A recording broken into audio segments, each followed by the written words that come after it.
Good morning. Welcome, Facebook. Okay, good morning, everyone, again. Happy Thursday. This episode, Wisdom Walk Thursday, episode number 3. We're going to go over pretty much where do you stand. So thank you for being here again. I'm having my little funny hat, so you guys can make fun of me with my little funny hat. I try to do this probably every couple of days. I've been summoned by my team members to do a talk every few days, so here we have it. So today we're going to talk about where we stand. As you know, always I keep it real. It is what it is. Some people may get highly offended by some of the things, but I'm just going to speak to you and you make the decisions on whatever you do with your life. So we're going to talk a little bit about where do you stand. And I think March of 2020 should have been a major wake-up call for the world. Major wake-up call for yourself. So personally, I'm not sure what your personal financial situation is, but for those that were laid off, for those that lost your job, which continues to happen in this country right now, where do you stand? How are you doing? Are you waiting for the government to bail you out? Are you waiting for that stimulus check? Or have you put yourself in a position where it doesn't really matter because you have multiple income streams, because you have money coming in when you're sleeping, and your life isn't affected by the outer things that happen in life? I don't know. Only you know. So my job is to kind of open your eyes and let you see different avenues and different things. In wisdom number 2, we talked about responsibility. We talk about people not putting you in a position to encourage you, so you have to take it upon yourself. So what have you done for yourself to make sure this pandemic didn't smack you in the butt? Don't know. Are you broke right now? Are you in a position where you're on unemployment? Did your lifestyle change?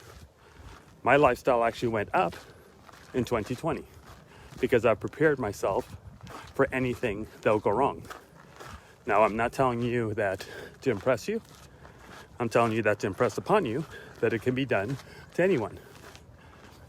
Elon Musk is the richest man in the world. He just passed Jeff Bezos last week. What is the difference between him and us? Was he born differently?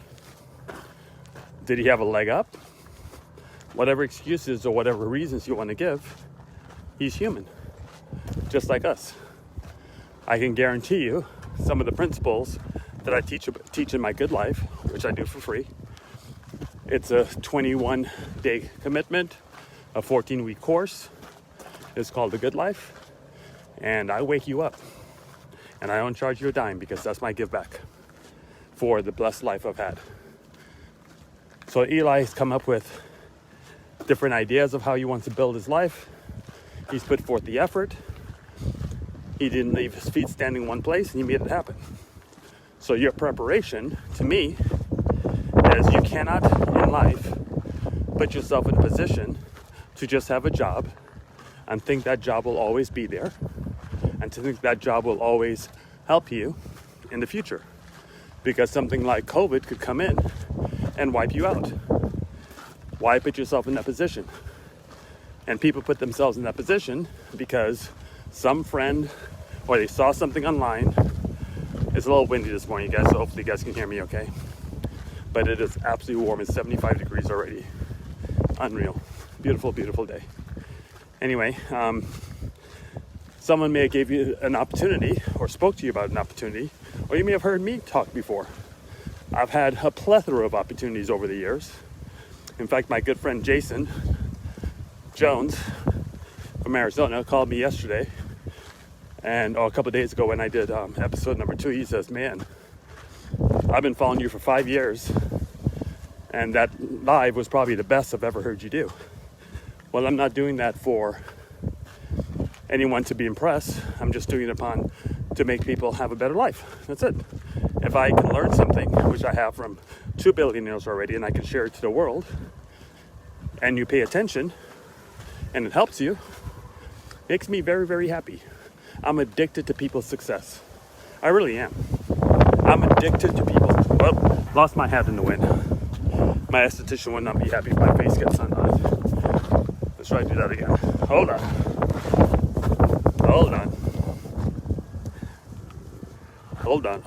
I'm gonna have to put you down for a second. I have my little club with me. 1 second. Bear with me. There we go. Now I'm set again. Let's see, where was I? So you have to do the things that it takes to get you to that level. The job is great, but you lose a job and you don't have other streams. So I'm sorry, I was talking about Jason. So Jason said, Clayton, I have done everything you have suggested to make money in the last 5 years. And I don't know if he's going to see this or not. His response to me was, I have made money on every single one of them. And I continue to make money on them, besides one. We had a company called Servia that I got involved in. And it was a great concept, great idea. Made some money. Started off pretty good. And then Google got wind of it. Changed the algorithms or whatever you call it. I'm a foreigner, so I say funny things sometimes. And they wiped the company out. But while it was on, we made some money. And it closed down. One of my things I've done was World Leadership Group. Joined in 2002. Made about $11 million. It closed down in 2008. The market changes. Same situation happens to you if you have a job or a company that closes down. It's no different. But what people do is they think just because something closes down or it didn't work, it's a scam. But if your job closes or your business closes or the owner fails, it's not a scam. How does that make any logical sense? I don't get it. But it is what it is. So if you put yourself in a position to have multiple things coming into your home, then COVID may not affect you the way it affected people that didn't listen. Now, when you do these things that we talk about, which I have a plethora of them, as of this morning, I have 16 income streams. So if one doesn't work, the other one works. If 2 goes down, 14 are working. If 5 goes down, 11 are working. My goal is to open up 3 more by the end of February, and I'm already working on them. So I'll be up to 19. And life goes on because I don't have to do anything. Today is Thursday morning, and it's a little bit after 8 a.m. And I have no plans for today. Nothing. I can do whatever I want to do. Where most people are at work or have to go to work. So if COVID has hit you and life is hitting you hard financially and you don't have other income streams, maybe it's time for you to go back and look at episode number 2 and make some decisions. I have a plethora of things that you can do if you want. You can message me personally and I'll help you. Or you can ignore me and keep doing what you're doing. You know what the sign of insanity is? You keep doing the same thing over and over and you expect a different result. It doesn't work that way. You want a different result? You have to do something different. Let me repeat that. You want a different result? You have to do something different. So let's talk about the fact that if you do have income coming in, and this is going to be the scary part, where are you set right now? That's a lot more. Where do you set right now for retirement? Now, some of you may be watching this right now, and you're in your 20s, and you're like, what do I care about retirement? I'm just trying to pay my bills. Wait till you're 60. You're going to wish you never said that. Because there's something called compound interest, which is the 8th wonder of the world, in my opinion. That if you start stacking away 100, 200, 500, 1,000, whatever you have, into the right vehicle, by the time you're 60, you're going to have a boatload of money because compound interest is going to kick in. But most people don't do that. Most people work and work and work until they get to the end, and then they work, and they have to work till they die. Well, 2008, I stopped working. I'm sorry, 2002, I stopped working. Never had a job since then. I do opportunities. I do systems. I get involved in companies that are on the way up. I get involved in systems that are on the way up. And I pounce on that opportunity. I don't have a job. I don't have to show up anywhere. I don't have to answer to anybody. It's my deal. I get to do with it as I want. I get to be as successful as I choose to be. I get to make as much money as I want to make. I don't have someone dictating what I make and what I don't make because I don't work for them. So that's the thought.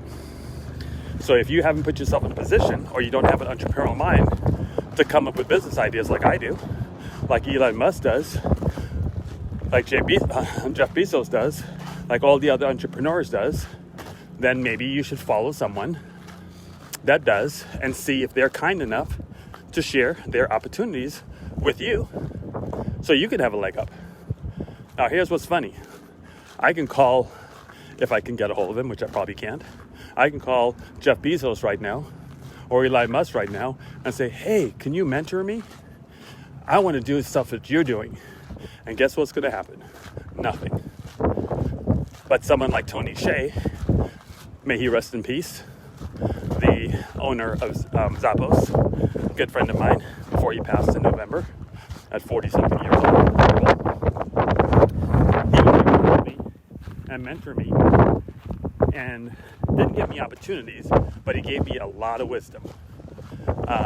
And in fact, he even invested in one of my companies, which was cool. But because he wanted to, he thought it was just a brilliant idea.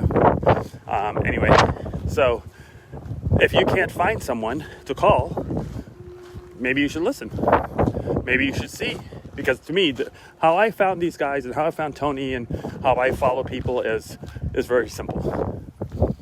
If I see you living the lifestyle that I desire or have the success I desire, it doesn't take a rocket science to figure out I just follow you. So you find a millionaire or a billionaire, do what he or she does, and you have a very good chance of getting there. Or you can follow your friends and your family, and you get where they are. I'll make a prediction. Anyone watching this right now, here's a prediction. I could be wrong, because I've been wrong before. I've told you guys I'm not the smartest person in the world, and I'm not the most charismatic person in the world. But I have a work ethic that will destroy anybody that wants to go up against me, because I work very, very hard if I need to. Now, I said that I'm retired and I don't really do anything, but when I have a project like we just launched that I've made a boatload of money in the last 5 days, I worked very hard on it. I stayed up like 3 days, did all my research. I don't work for anyone. Did all my research, put my plan together, put my system together, and it's a plug and play. Now I don't have to do anything. See, that's how I work hard. I work hard to find something, put the time in, as long as the time's not more than 30 minutes. As long as the time doesn't cost me 30 minutes after I put it together, I'm all in because I'm lazy. I don't want to work that hard. Now, I have a work ethic. If I had that shiny object I'm going after, but I'm not going to work hard every day. In fact, I was just mentioning to you that Jason, my friend in Arizona, said that I gave him this opportunity, and it was in windshield repair. I made about $5 million in windshield repair, but it turned out that I had to spend too much time at the dealerships, and it was more of a job to me. I don't like jobs. Jobs take away your time, in my opinion. Jobs take away my freedom. I can't do what I want to do. Like, for example, my boat should be done today. It's getting a little service, and I'm going to go out tomorrow morning. I'm thinking about it, if I feel like it. I don't have to worry about if I have to work. Don't have to worry about what I have to do, what my boss is going to say. Do I have to call in sick? I don't have to worry about those things. So Jason is still doing one of the businesses, and he says he does about 15 customers a week. That's great. So he's probably making about $1,000 a week on that idea that I gave him years ago. So it's up to you if you want to listen. You don't have to listen. But let's go back to the retirement thing. So if you don't have yourself in a position, number one, to have different income streams coming in, or you're using some of the funds from your job to put yourself in a better position when you're older to retire, you have an issue. Because come retirement time, you have to continue working. You have to, you know how many people, in fact, I see this commercial about a reverse mortgage. People pay on their home for all these years, and they do a reverse mortgage so they can pull cash out, so they can semi-retire, and then you have to pay that reverse mortgage back. So if they die, then the family has to pay it back to get the house, or the reverse mortgage company takes the property. So basically, I guess that's a forced savings plan. That to me is pretty sad. If you built this beautiful home, or you have this beautiful home, and when you get older, this is the funny part I hear people say, we're downsizing because the kids are gone. Come on, tell the truth. You're not downsizing. You don't have the money to stay in that house as you got older. You got to sell it to get some equity out of it to go in a smaller house so you can continue living. You're just telling your family and your friends that you're downsizing because the house is too big. Come on, we know the game. Be real. Okay? So maybe some people, it could be true for some people, but I'm telling you right now, it's not true for everybody, because downsizing means I don't have any money. I need to sell my house. Okay? So you need to put yourself in a position to get a couple more income streams, so those income streams can strictly be towards your retirement. Whether you're in your 20s right now, 30s, 40s, whatever. If you're in your 50s or 60s, compound interest slows down a little bit because you don't have a lot of time. But get multiple income streams and just pack on that extra money onto it so compound interest does work for you. Okay? And put yourself in a position where you have so much money coming in, it doesn't matter.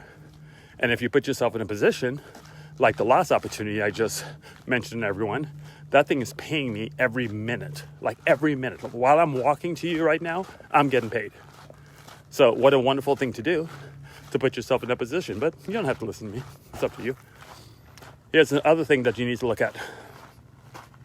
If you're getting older, in your 30s, 40s, 50s, 60s, and you don't have a living trust, shame on you.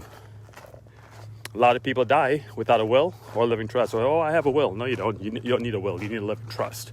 And I've talked about that in The Good Life, and I explain in a little bit more detail. I'm not going to take the time to do that today, but you can find the information you want, or you can do your own research. But living trust will shelter a lot of taxes and take care of your family. Because if you're the breadwinner of the family, or even if you're not the breadwinner, your husband, wife, or whatever, wife unfortunately passes away, husband unfortunately passes away. Look, people are dying every day from COVID. What happens to your family? I know you're gone, but when you like to put yourself in a position where your family's taken care of, so why don't you have a living trust to make sure everybody's handled? At age in your 30s or whatever, you can get insurance very, very inexpensively to make sure your family's taken care of. So if you don't have a living trust, shame on you. If you don't know what a living trust is, you better look it up. You better take care of your family. You better do what you need to do. Okay? So that's my episode for today. That is, I'm going to do something a little different today. I'll see how many people are on. A whole lot of people are not on because they're probably working. They'll catch us later. But why don't you make some comments, make some thoughts, make some questions. If you want anything, I'll wait for like a couple minutes and see if anybody does. And I'll answer them, since I kind of went over some topics that may be a little confusing. But other than that, I'm going to end this soon. This is episode number 3 for Wisdom Walk. Okay, let's see what we have. Avoid probate, 3% taxes. Yep, absolutely, Jason. Absolutely. Floyd, you're very welcome, sir. Who else do we have on here?